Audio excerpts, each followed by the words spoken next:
Hey, what's up? It's your girl Tati and I am back with another video. This time we're talking about the results of ROH Final Battle pay-per-view. Now this pay-per-view, I would rate it a 8 out of 10.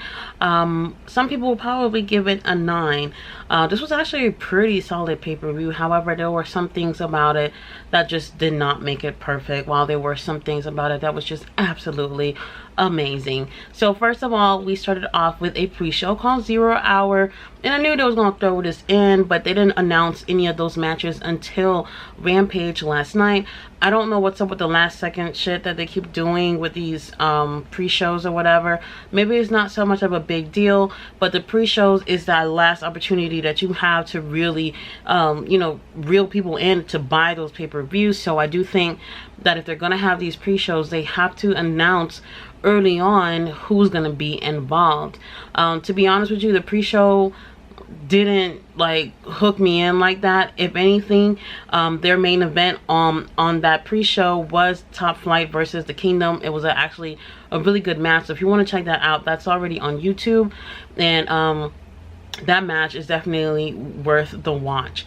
Now let's move on to the pay-per-view. They actually added a match, and they started off with AR Fox and Blake Christian versus Dralistico and Roosh. Now this was actually a really good opener. I did enjoy this match. However, the ending was pretty confusing. So at the end of the match, we did have AR Fox hit a 450, and then the referee counted what looks like a count out at 2. And however, he ended up ringing the bell. Everybody in the ring just looked so surprised. Like, AR Fox is looking like, whoa, what the fuck? Like it wasn't planned at all. And I didn't get a chance to play that back. And they, for whatever reason, throughout this pay-per-view, there were no replays of any of like the really cool moments throughout the pay-per-view. So that they didn't get a chance to play that back. And even if they did have a chance to, if that was a mistake, they probably would not have played that back. So they end up winning this match, but then Roosh and Dralistico, they went on a whole thing with them just attacking Blake and AR, and it just went absolutely crazy. So if anything, they can take what seems to be a mistake and just roll with it, and you know, continue some little storyline with them with that upset. But this was actually a pretty good match. Next match on the card was Athena versus Mercedes Martinez. Now this match, I already knew Athena was going to win it, but this was a really good match. No bathroom breaks here for the only women's match on this card. Aside from the pre-show, we did have Willow versus Trish Adora. Now this match was absolutely solid. These girls did a really great job. Also, Athena's parents was in the audience watching her, and I knew she would win. It just fits better for storyline purposes and what's going on with the company, for Athena to win this title. It was a great match. I do recommend, if you want to watch this pay-per-view, this is one of those matches that you would definitely enjoy. Now, next match, tag team match with Shane Taylor Productions versus Swerve in Our Glory, and I predicted this one right as well. Swerve in Our Glory did end up winning this match, and also I predicted that Swerve will end up leaving the match. So this was basically what Keith Lee ended up doing to Swerve, that match that they had against the Acclaim about a week or so back. Now with this match, this is a little frustrating because, to be honest with you, Swerve and Keith, they are a really great tag team. And when it comes to tag teams, you don't really have to get along to have really great matches. And we've seen that with them these past few months, how well they work together despite them having their differences. But this was a really great match. Oh, and then Keith just gave this beautiful moonsault that was just, oh, absolutely to die for. I loved it. It was a great match. Seeing all these guys get together, different styles of wrestling, big guys, small guys, like everything just was just perfect with these four in the ring. We did have a lot of moments where there was a lot of miscommunications between Keith and Swerve, so that's what's been going on lately with their matches. However, they still put a great match, and Keith ends up punching Swerve dead in the face, and Swerve was like, fuck this, I'm out, and he left.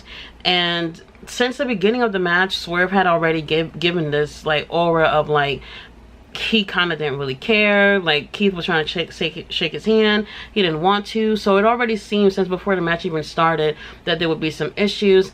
However, they ended up winning this match anyway. So I'm really interested to see how they continue with Swerve and Our Glory. They are a really great tag team. It would be cool if they were working well together. So them not working well together in their matches is a bit of a distraction to how well they actually work together. But this was another solid match. Next match on the card was the Embassy versus Dalton Castle and the Boys. Now, I like all of these guys, and while I like Dalton and the Boys, I do feel like it would be a better fit for the Embassy to win the 6-man tag team titles. Now, one of the reasons why I couldn't give it a 9 out of 10 is because I felt like, okay, so Dalton Castle and the Boys, they have, you know, that flamboyant personality, and they rely on comedy as well in their matches, and the Embassy is a complete opposite of that. And I felt like with this match, at times it didn't really feel like a solid unit. Sometimes it almost seems like you can laugh at what was going on with the Embassy, and it was like you just really, this opportunity was a time for them to be taken absolutely seriously. I'm not trying to take things too seriously, but I just feel like if I'm booking it and I have these 3 huge men that are just absolutely, they're all amazing in the ring, I just feel like they should have been a little bit more serious with them in the ring. So this is why it kind of brought me down from a 9 to an 8. This was another great match. The Embassy did end up getting the win for this. Obviously, Prince Nana did end up getting hurt in this match, but what's being a good manager if you don't get hurt for your team? But this was a great match. And right after that, we had the Pure Championship match with Wheeler Yuta and Daniel Garcia. This is probably their best matchup they've had out of the 3 matches. This was really great, man. Wheeler Yuta has improved so much. Daniel Garcia have improved so much, and it's great to see that growth. Wheeler Yuta was talking about how he had debuted literally a year ago in Texas, which is where they were again tonight. And to see everything come full circle, to see how much he has improved, people weren't taking him seriously like that, and now look at him, he is absolutely on fire. Definitely love these 2 guys in the ring when they're together. Wheeler Yuta ended up winning this match. I was really surprised. This is the only prediction I actually got wrong, because I thought he was going to end up losing, and then Claudio would end up winning at the end of the night, but I was wrong with that. This was a great match, and you know, the Pure Championship matches, they're different rules. It's a little hard to get by if you're not used to it. Within like 7 minutes, Wheeler Yuta uses all his chances to be able to take a break at the ropes. So now that's a little difficult, because when you're wrestling, you can literally take a break at the ropes whenever you want, but with these matches, everything is being taken into consideration. So it was still a great match, the best one out of all the ones that they have had, and I'm just so proud to see these 2 elevate their careers so much just in this past year. It was another amazing match. However, I'm gonna say this: I don't want to see y'all 2 in a ring together for a while. Maybe in a tag team match, you know, against each other, but not one-on-one. Definitely not. But this was an absolute solid match.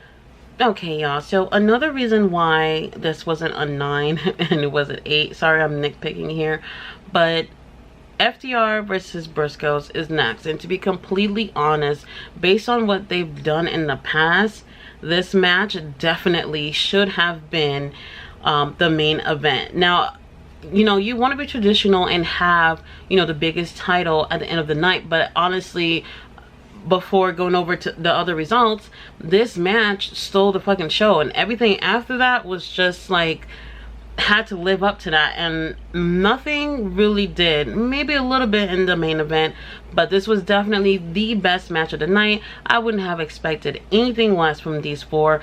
Now, this was a double dog collar match, and to be honest, matches like this can be crazy and messy. So I was like, man, these 4 are really great together, but hopefully everybody can work together as a group to pull this off. Now, what we did have was 2 dog collars, and well, two chains with two people connecting to each one. So we had Jay and Dax with one collar, and then we had the next one with Cash and Mark in the other. So now this made things a little more better. So at times we did have two cameras split showing what's going on with each group, right? So to be honest with you, everything was really well. If you don't like blood, this match ain't for you. It was absolutely bloody. Even the referee was bleeding as well after getting a chair shot. So there was another ref out in the ring as well, well, outside of the ring, but this match was absolutely insane. And to be completely honest with you, I do like FTR. I really like them a lot. They've had a solid freaking year. However, I just feel like moving forward, it's not about who has the most titles and blah blah blah. It's about who should have the titles, and I do think the right move was for the Briscoes to win, and they actually end up doing that. Now this was the best match of the night, so if you want to check this pay-per-view out, this is the one. Now you have the choice to watch it in however order if you want, but to be completely honest with you, after that match, it just feel like everything else had to live up to it and wasn't as good as that match. So the Briscoes end up winning, and oddly enough, for whatever reason, the Ass Boys comes out at the end right after the Briscoes left with the titles. I know we still had Dax and Cash in the ring laid out in their blood, and the Ass Boys come and they're, you know, attacking them, and then the Briscoes come out to help, but before they can even touch a finger on those two, they were out the ring. Now I did kind of find that a little bit weird, like out of any tag team, like why the Ass Boys? Honestly, I don't really know where they're going with it, but it just felt really weird at that moment for them to do. So me personally, if I was booking it, I wouldn't even involve them at all. But this was an amazing match. Definitely, I don't know if it's the best out of all three of them. I would actually have to watch all three matches over again, but this will definitely be in the top 5 matches of 2022. Absolutely solid. Loved it very much. After that 5-star match, we had Samoa Joe versus Juice Robinson, and no offense to these two amazing competitors, but following that match, this was my bathroom break. Let me check on the crock pot break. This was like, it just didn't do it for me, because it just did not live up to the standards of what we just watched. And it was just like, it wasn't bad. I'll tell you, from what I saw, it wasn't bad, but it wasn't great. Following up that match, Samoa Joe ends up taking this win. If you did watch the press conference they did after the show, Samoa Joe had all the people who was asking questions to call him your highness, your majesty, and all that stuff. That was kind of cool to see a little bit of character from Samoa Joe, even though he was being really cocky. But like I said, following that match, it just didn't do it for me. It was absolutely crazy match to follow. They did the best that they possibly could do, but I'm interested to see how they move on with Samoa Joe holding these 2 titles and for how long he'll be holding those 2 titles. So this match, it was what it was. Nothing spectacular. Now on to the main event, which was Chris Jericho versus Claudio Castagnoli, and this was a really good match, to be completely honest with you. However, it did not live up to what we saw with the Briscoes and FTR. Unfortunately, I don't want to compare it like that, but that is just the truth. When it comes to pay-per-views, you want to go with a certain type of flow. And to be completely honest with you, I saw people on Facebook complaining about the attendance. For the most part, there was a lot of people there, but where, you know how like that camera angle where they're filming the show, there were some empty seats, and there were big blue seats that looks very noticeable, so people were kind of making fun of that. However, this crowd was absolutely loving the show, and that's what I love. One thing that is very important with not just pay-per-views but any show is crowd participation and throughout the night, the crowd was really into the show, and I love that. That just hypes it up for the people who are watching at home. Now, this main event was another really great match. I really did enjoy this. However, the ending of this was absolutely crazy. First of all, these two work really well in the ring, especially given their age. I know Chris Jericho is what, like 50, I think, something like that, and then Claudio, he's like 41 years old. These guys are in amazing shape, and they do really well in the ring. But I have to be honest here, that big swing that Claudio gave Chris Jericho, which was like 30 swings or whatever, this is the first time that I've ever seen it. I don't know if it's the first time that it actually ever happened, that someone ended up tapping out during a big swing. I'm not entirely sure. I don't remember ever seeing that, but it was absolutely insane. The crowd went absolutely wild about it. It's something that, like I said, maybe have never been done before, but it happened in a really great way. The way that Claudio just kept swinging like it was nothing. And at some point, I'm like, oh, he's going to get tired and just drop him. But when he tapped, I literally was pleasantly surprised. And I think that element surprise at the ending of this match really brought something special to it. And to see Claudio win that title again was absolutely amazing. And also we had Wheeler Yuta coming out to celebrate. I loved that they were able to win these titles back, you know, get their redemption, and they both gave really solid matches. This was a really good pay-per-view.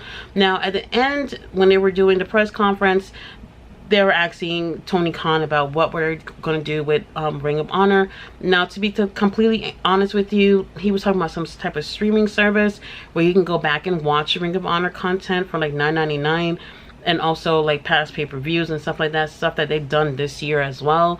But he didn't really give a solid answer as to what's gonna happen. If anything, the streaming service will also include like a weekly TV show. So that's something that, you know, people have been asking, like, how are you going to divide both of these companies? Because we have been seeing a little bit of ROH presence in AEW, and I feel like, hey bro, if you can't have both of these shows separately, you're gonna have to combine them in a certain type of way so that people aren't just sitting at home.